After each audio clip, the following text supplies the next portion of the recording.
وشفيعنا ومولانا محمد بن عبد الله وعلى آله وصحبه ومن والاه. أما بعد.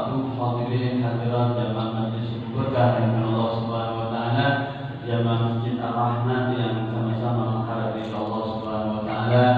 Segala puji marilah kita panjatkan untuk Allah Subhanahu wa taala atas nikmat dan salam Nabi yang bersabda, siapa yang salat subuh berjamaah maka mendapatkan pahala orang yang salat tahajud kurang habis masih ada di mobil. Makin mahal. Kita dijadikan umat Rasulullah sallallahu alaihi wasallam sebagai amal tapi pahalanya luar biasa. Alhamdulillah. Jamaah yang Allah Subhanahu wa taala, Dr. Guru kita membacakan satu ayat, A'udzubillahi minasyaitonir rajim, innas sholata kanat 'alal mu'minina kitaban mawquta. Sesungguhnya sholat 5 waktu itu bagi seorang mukmin ada waktu yang telah ditentukan. Maka tidak boleh melakukan sholat zuhur di waktu asar, tidak boleh melakukan sholat asar di waktu maghrib, dan begitu seterusnya tanpa udzur syar'i. Ketika seorang mukmin masuk waktu awal waktu, maka kata ulama harus pilih daripada salah satu yang dua ini. Yang pertama yang ini yang paling afdal, hendaknya dia bersegera menyibukkan diri, bersiap-siap untuk melakukan sholat. Ini yang pertama dan ini yang lebih afdal. Maka itu kata Rasulullah, awalul waqti ridallah. Orang yang melakukan sholat di pertamanya waktu itu adalah mendapat ridhonya Allah Subhanahu wa taala. Kapan orang dinamakan di awal waktu? Kata ulama, ketika dia itu azan masuk awal waktu, dikira-kira dia bersuci, anggaplah berwudu selama 5 menit. Dikira-kira kemudian dia menutup aurat, anggap 5 menit. Dikira-kira dia itu sholat 5 rakaat, anggap selama 5 menit. Jadi seukur 15 menit. Kalau kita masih sholat dari azan jeda sampai 15 menit, maka kita ini dinamakan orang yang melakukan sholat di awal waktu. Jadi pertama kali ketika kita mendengar atau melihat awal waktu masuk waktu sholat, maka yang pertama kali kalau bisa langsung bersegera untuk melakukan sholat tersebut. Apalagi kita ada hadis sahih dari Rasulullah, nanti dari kiamat ada sekelompok orang wajahnya berseri-seri seperti matahari, kata Rasulullah. Ditanya, kenapa kamu demikian? Kunna mahafidhu ala sholat. Kami ini orang yang dulu mengerjakan sholat. Bagaimana kamu cara menjaga sholat dulu di dunia?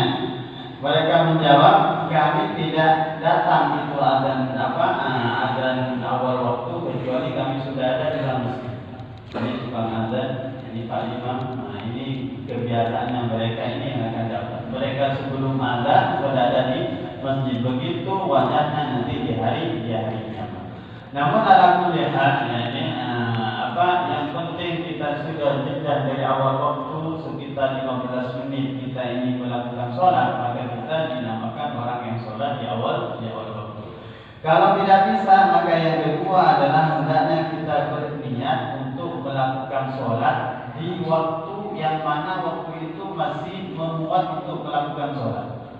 Ada zuhur suami kita masih di pasar, ada zuhur suami kita masih ada di kantor, ada zuhur suami kita masih mengajar, ada dan mau berhenti tanggungan seumpamanya dan lain sebagainya. Yang penting waktu asar kapan? Jam 3.30 seumpamanya. Maka kita berniat minimal melakukan sholat asar zuhur itu jam 3:15. Kenapa? Karena 15 menit lagi sudah waktu asar. Andaikan 15 menit itu kita melakukan sholat, maka itu cukup dan sempurna. Nah, ketika dua hal ini dipilih, yang pertama ya sudah begitu, yang kedua yaitu niat untuk melakukan sholat di waktu nanti sekitar waktu itu masih mencukupi daripada mengerjakan sholat. Andaikan orang tersebut sebelum waktu itu meninggal dunia, orang tersebut tidak dinamakan tarikus sholat. Bukan orang dinamakan menghadap kepada Allah dalam keadaan dia meninggalkan sholat, tidak. Kenapa? Karena pasti bahwa jam 2 akan sholat, ternyata jam 1 meninggal. Beda kalau ada orang masuk awal sholat, awal waktu, dan dia tidak pilih daripada yang dua-duanya, tidak langsung sholat, tidak ada niat. Lalu setelah berlalu, andaikan dia melakukan sholat 15 menit berlalu, menit ke-20 seumpamanya meninggal dunia. Dan orang ini Pak meninggalkan dalam keadaan tarik sholat, meninggalkan sholat menghadap sama Allah. Padahal masih 20 menit berlalu waktu zuhur. Yang tadinya sudah 1 jam berlalu waktu zuhur, tapi tidak dinamakan orang ini tarik sholat. Apa bedanya? Bedanya karena yang pertama ada niat untuk melakukan sholat di jam 2, tapi jam 1 meninggal. Dan ini tidak ada niat, tidak langsung melakukan sholat dan tidak ada niat sampai berlalu. Andaikan melakukan sholat itu bisa 20 menit sudah bisa, orang sudah melakukan sholat, dia tidak lakukan sholat dan dia tidak ada niat. Andaikan dia meninggal di menit yang ke-21 dari waktu zuhur, maka dia orang itu namanya orang meninggalkan tarik sholat, menghadap sama Allah, dia dalam keadaan tarik sholat. Itu orang fasik Pak, kualitasnya. Orang meninggalkan sholat itu kualitasnya adalah orang fasik, itu orang pelaku dosa besar. Pelaku dosa besar adalah namanya orang fasik. Apa itu? Melakukan dosa besar atau terus-menerus melakukan dosa kecil. Jadi Allah Subhanahu wa taala sudah tegaskan inna sholata kanat 'alal mu'minina kitaban mawquta. Maka daripada itu tidak boleh kita juga dari saking rajinnya sholat sombong belum waktu sholat duluan. Tidak boleh kita masih tarik biar saya mau sholat. Tidak boleh juga. Itu sholat ada waktu yang sudah ditentukan. Bahkan Bapak Ibu tidak boleh hajam. Apa itu hajam? Hajam itu langsung melakukan tanpa meyakini dengan seyakin-yakinnya. Bangun tidur, langsung dia lakukan sholat tanpa ada keyakinan bahwa sudah masuk waktu sholat. Tidak sah yang demikian. Biar kenyataannya dalam sholat. Dalam sholat. Umpamanya ada orang bangun tidur, dia langsung melakukan sholat tanpa ada kesadaran sekarang sudah masuk waktu sholat. Kemudian dia lakukan sholat. Ternyata setelah 5 menit sadar dia oh iya memang sudah masuk waktu. Tidak sah. Karena di dalam ibadah kaidahnya 2. 1 dhanul mukallaf, 2 tahaqqul waqi'. Dhanul mukallaf maksudnya apa? Dia sebelum masuk melakukan ibadah yakin bahwa dia ini sah sholatnya. Itu yakin bahwa sudah masuk waktu.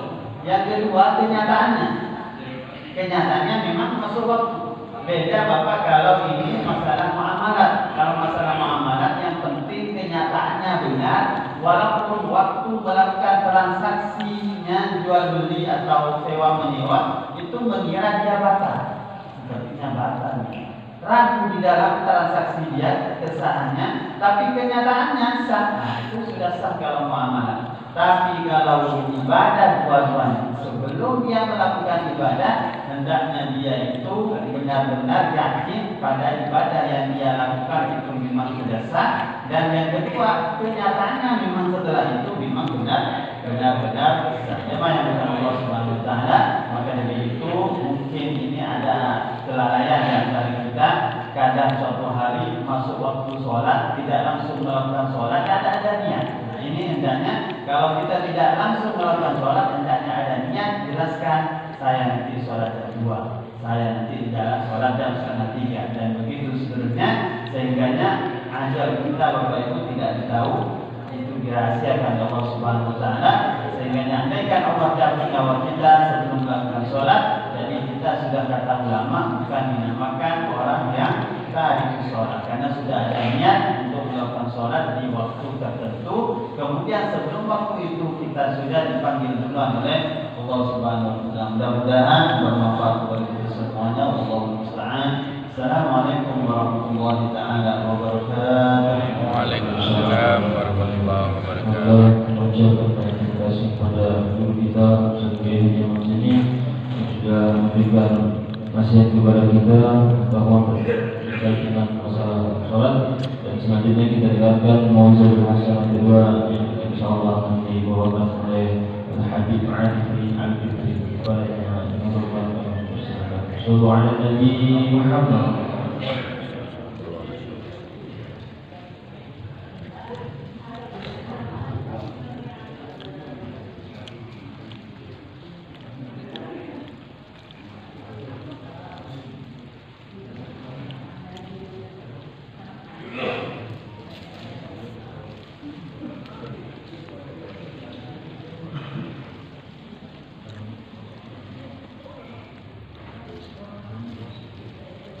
Assalamualaikum warahmatullahi wabarakatuh. Waalaikumsalam warahmatullahi wabarakatuh. Alhamdulillah. Salatu wassalamu ala sayyidina Rasulillah Muhammad bin Abdullah wa ala alihi wa sahbihi ajma'in. Imam Masjid dan seluruh syariat yang memuliakan serta para ashabi langsung kepada hadir jemaah. Sebagai seorang yang beriman, mari sama-sama kita memuliakan dan bersyukur kepada Allah Subhanahu wa taala. Saat ini kita masih dalam keadaan walafiat. Bisa bersama-sama di sini dalam mendengarkan nasihat-nasihat bersama agama. Insyaallah semoga itu akan menambah wawasan kita, pengetahuan kita dan salat dan tasbih sangat biasa kita hadiahkan kepada Nabi kita. Memberi sapa buat kita semua begitu juga Muhammad sallallahu alaihi wasallam. Di dalam surah Al-Munafiqun Allah Subhanahu wa taala berfirman,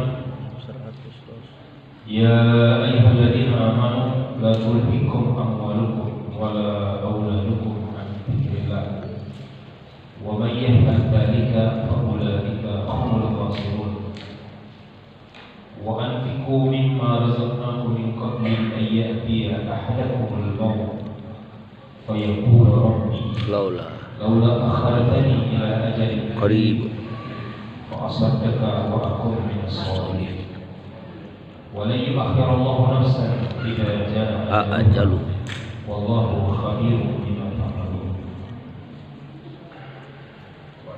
Hai orang-orang beriman, janganlah kamu dilalaikan oleh karena hartamu dan anak-anakmu dengan tidak berzikir sama Allah, tidak mengingat sama Allah. Siapa yang melakukan itu maka sesungguhnya dia termasuk orang-orang yang merugi. Dan infakkanlah sebagian apa yang telah kami berikan kepada kalian. Min qabli an ya'tiya ahadakumul maut, sebelum datang ajal salah seorang di antara kalian. Wa yaqulu rabbi, orang yang misalnya mengatakan, wahai Tuhan, laula akhartani ila ajalin qarib fa asaddaka wa akun minas shalihin. Seandainya engkau menangguhkan ajalku sesaat saja, maka aku akan bersedekah, maka aku termasuk orang-orang yang saleh. Di dalam Al-Quran, dan itu kami sudah pernah memberikan uraian menurut pandangan para ulama, kalau ada panggilan ya ayyuhalladzina amanu, itu menunjukkan bahwa setelah itu ada perintah.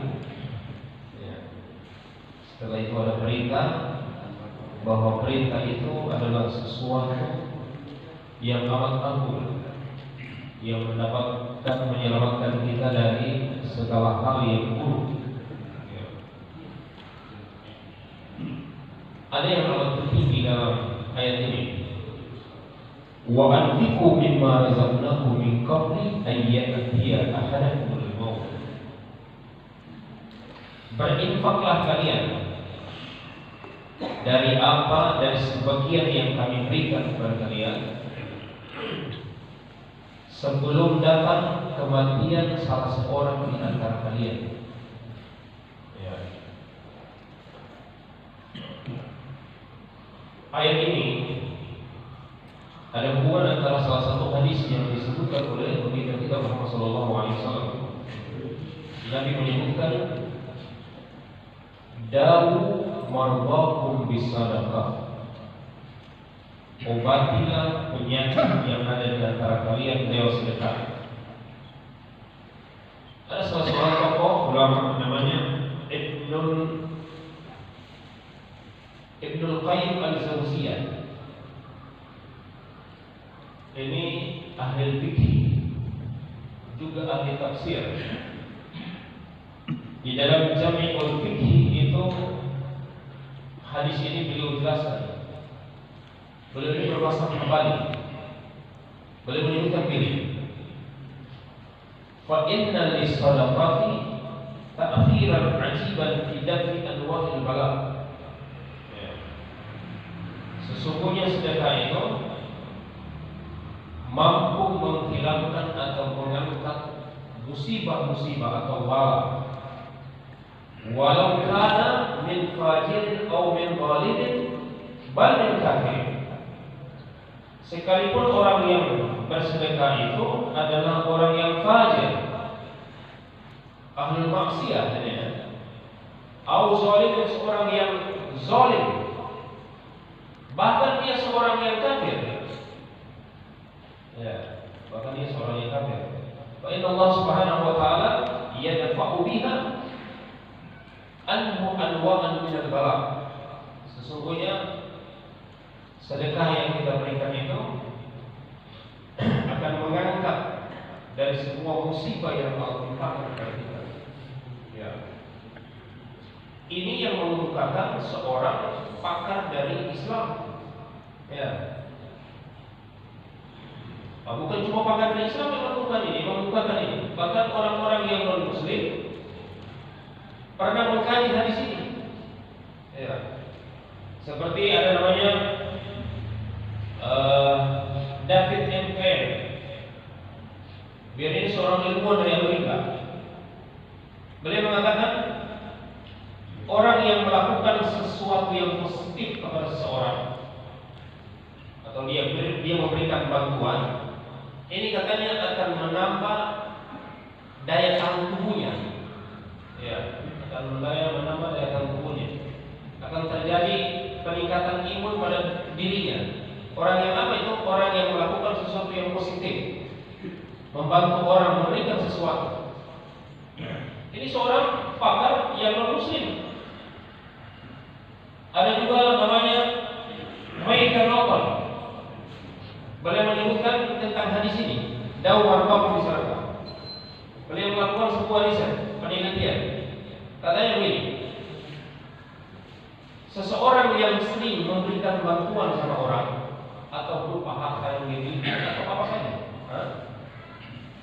itu akan mendatangkan sebuah kegembiraan di dalam dirinya. Ya, coba kalau kita bantu orang, ada sesuatu kegembiraan yang kita rasakan. Itu maksudnya dia bilang. Kegembiraan itu dia bilang, kalau dia hadir pada diri seorang pada saat tubuhnya itu kurang fit, ada saraf-sarafnya yang tidak berfungsi. Ketika hadir rasa kegembiraan itu, maka saraf-saraf yang tidak berfungsi itu katanya akan berfungsi kembali ketika hadir rasa gembira pada diri.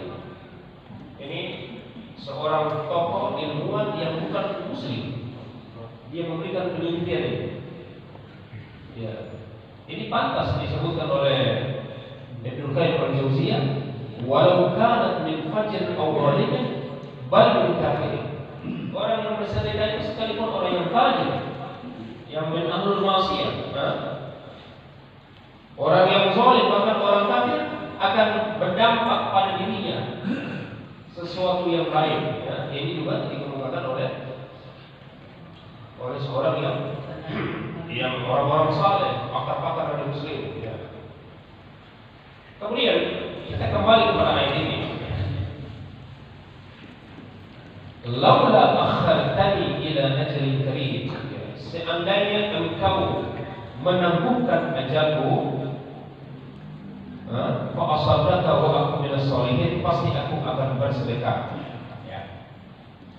Ada dua penafsiran para ulama, laula akhartani ila ajalin karim. Yang pertama, yang dimaksud dengan laula akhartani ila ajalin karim itu ketika orang mau sakaratul maut, Allah perlihatkan seluruh amal perbuatannya. Ya. Baik yang baiknya atau yang buruk diperlihatkan ketika dia inda sakaratul maut. Maka di dalam ayat Allah sebutkan wa antum hina idin tanzurun, ketika ruh itu berada di kerongkongan. Pada saat itu kalian akan melihat, ya, akan melihat apa yang dilihat? Semua amal perbuatan manusia, baik yang baiknya atau yang buruknya diperlihatkan ketika sakaratul maut. Ya. Ini penafsiran pertama.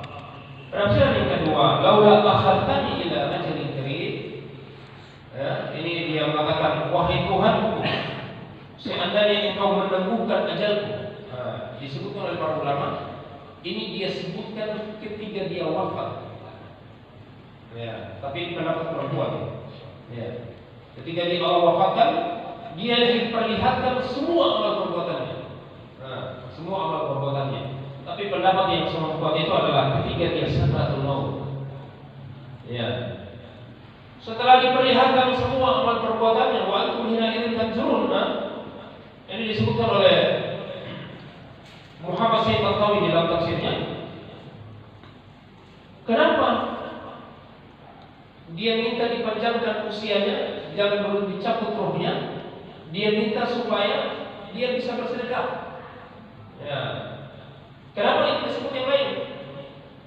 Ya Rabbi laula akhartani ila ajalin karim, wahai Tuhanku, seandainya engkau menangguhkan ajalku sesaat saja.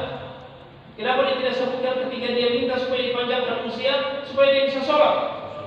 Biar cuma 2 rakaat. Ya Allah, panjangkan usiaku supaya saya bisa berqiyamul lail, melakukan qiyamul lail. Karena qiyamul lail itu adalah salah satu sholat sunnah yang lebih afdal dari semua sholat sunnah. Ya. Ya Allah, panjangkan usiaku supaya saya akan melakukan haji. Kalau Ustaz bin Arjun dia bilang supaya saya bisa kawin lagi. Iya, karena dia beda. Wahai Tuhanku, panjangkan usiaku supaya aku bisa bisa membaca Al-Quran dan sebagainya. Tidak disebutkan itu.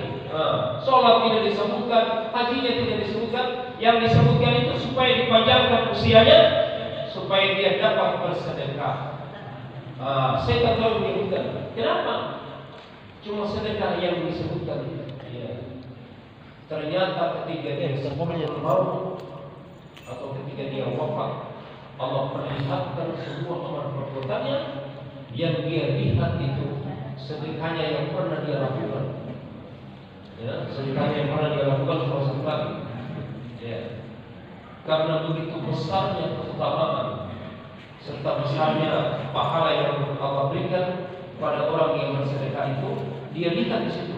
Ternyata begitu besar sedekah yang pernah saya buat, cuma satu kali saya berbuat. Begitu besarnya, maka dia minta dikembalikan agar dia bisa melakukan perbuatan yang pernah dia buat. Itu apa? Sedekah. Itu. Ini ya.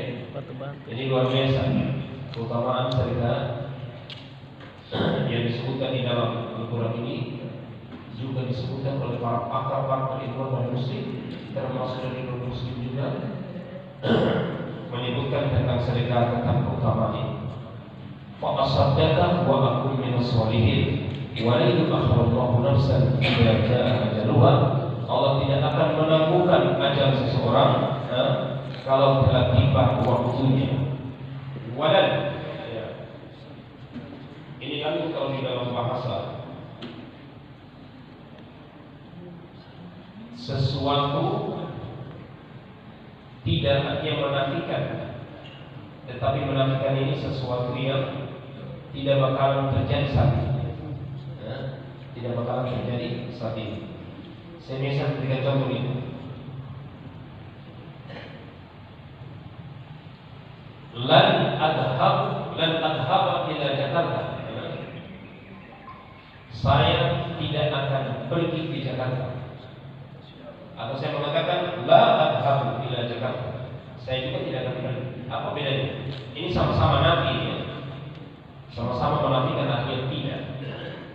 Kalau lam atau lam yadhab, dia tidak akan pergi. Beda dengan lam. Kalau lam itu atau lam, hari ini saja dia tidak pergi. Mungkin besok dia akan pergi atau kapan punya kesempatan. Tapi kata lam itu sama sekali tidak akan pergi sampai yaumul qiyamah. Makanya Allah sebutkan dalam Al-Quran, lan tarda anka al-yahud wal nasara hatta tattabi'a millatahum. Orang-orang Nasara itu dan Yahudi tidak akan ridho melihat engkau wahai Muhammad sebelum engkau mengikuti agama mereka. Kata lan ini artinya selamanya, bukan cuma hari itu di zaman Nabi, atau setelah Nabi Muhammad, selamanya sampai yaumul qiyamah. Begitulah kalau kita memahami bahasa yang digunakan dalam Al-Quran. Jadi ketika Allah menempatkan kalimat itu punya makna berbeda. Sekalipun kalau kita artikan terjemahkan di dalam Departemen Agama sama, tidak menafikan, tetapi ada maknanya. Ada maknanya. Wa yu'akhirullahu nafsan idza jaa ajaluha. Maka Allah tidak akan menangguhkan selamanya. Ketika sudah tiba saatnya. Apa itu saatnya yang maksud? Adalah ajal seseorang. Inti daripada ini disebutkan pesan. Ada dua hal. Yang pertama, di dalam ayat ini ya ayyuhalladzina amanu, jangan anak yang kita miliki, harta yang kita miliki itu membuat kita lalai kepada Allah. Kemudian yang kedua adalah jangan membuat kita lalai kepada Allah Subhanahu wa taala karena kita punya keturunan. Artinya kita tidak urusin, kita punya anak keturunan. Di sini disebutkan auladan. Auladan yang dimaksud bukan laki-laki. Laki-laki atau perempuan. Ini disebutkan secara umum. Jadi ada dua sih.